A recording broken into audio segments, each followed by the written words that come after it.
Genèse chapitre 29. Puis s'étant remis en marche, Jacob s'en alla en la terre d'Orient chez Laban, fils de Bathuel le Syrien, frère de Rebecca, mère de Jacob et d'Ésaü. Il aperçut un puits dans la plaine et 3 troupeaux de brebis arrêtés près du puits, car c'était là que l'on abreuvait les troupeaux, et il y avait une grande pierre sur l'ouverture du puits. Lorsque tous les troupeaux étaient rassemblés, les pâtres faisaient rouler la pierre de l'ouverture du puits, et ils donnaient à boire au bétail.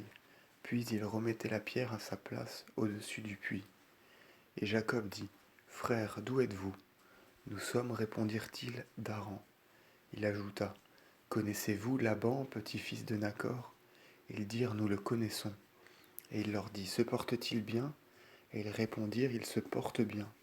Voici Rachel, sa fille, qui vient avec ses brebis. Le jour est encore grand, dit Jacob, et ce n'est point l'heure où l'on rassemble les troupeaux. Faites donc boire vos brebis et ramenez-les au pâturage. Ils repartirent. Nous ne le pourrons avant la réunion de tous les pâtres. À eux tous, ils détourneront la pierre de l'ouverture du puits, et nous ferons boire notre bétail. Comme il leur parlait encore, Rachel, fille de Laban, les rejoignit avec les brebis de son père, car elle menait paître les brebis de son père.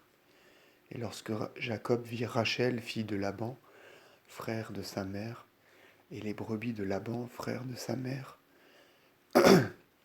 s'étant approché, il détourna la pierre de l'ouverture du puits, et fit boire les brebis de Laban, frère de sa mère. Et Jacob donna un baiser à Rachel, et élevant la voix, il pleura. Il apprit à Rachel qu'il était neveu de son père, et fils de Rebecca. Aussitôt s'étant mise à courir, elle raconta tout à son père. À peine Laban eut-il entendu le nom de Jacob, fils de sa sœur, qu'il courut à sa rencontre, et l'ayant serré dans ses bras, il le baisa, puis il le conduisit en sa demeure, et Jacob raconta à Laban toutes choses. Laban lui dit, Tu es de mes os et de ma chair. Et Jacob resta avec lui tous les jours d'une lune. Laban dit ensuite à Jacob, Parce que tu es mon frère, tu ne dois pas me servir gratuitement. Dis-moi donc quelle récompense tu veux. Or, Laban avait 2 filles. L'aînée se nommait Lia, et la plus jeune Rachel. Lia avait les yeux faibles. Rachel était belle de visage et pleine de grâce. Jacob aimait Rachel, et il dit, Je te servirai 7 ans pour Rachel, ta plus jeune fille. Mieux vaut, lui dit Laban, la donner à toi qu'à un autre homme. Demeure donc avec nous. Jacob servit donc 7 années pour Rachel, et les ans furent devant lui comme de courtes journées, à cause de la tendresse qu'il avait pour elle. Et Jacob dit à Laban, Donne-moi ma femme, afin que j'habite avec elle, car les jours sont accomplis.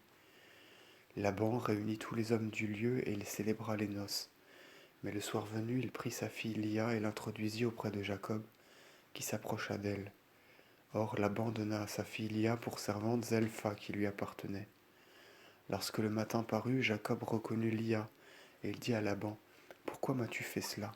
N'est-ce pas pour Rachel que je t'ai servi? Pourquoi m'as-tu trompé? Laban répondit, Il n'est point d'usage en notre pays de donner la plus jeune avant l'aînée.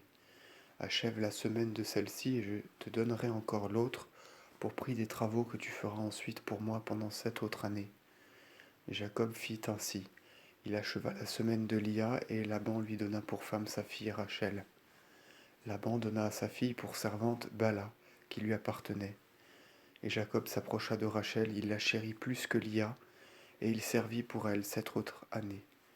Mais le Seigneur, ayant vu que Lia était haïe, lui ouvrit les entrailles, tandis que Rachel resta stérile. Et Lia, ayant conçu, enfanta à Jacob un fils qu'elle appela Ruben, disant, Le Seigneur a vu mon humiliation, et il m'a donné un fils. Maintenant donc mon époux m'aimera. Elle conçut de rechef, et elle enfanta un second fils, et elle dit, Le Seigneur a entendu que je suis haïe, et il m'a donné encore celui-ci. Elle l'appela Siméon. Elle conçut une troisième fois, et elle enfanta un fils, et elle dit, Désormais mon époux sera avec moi, car je lui ai donné 3 fils. À cause de cela, elle l'appela Lévi.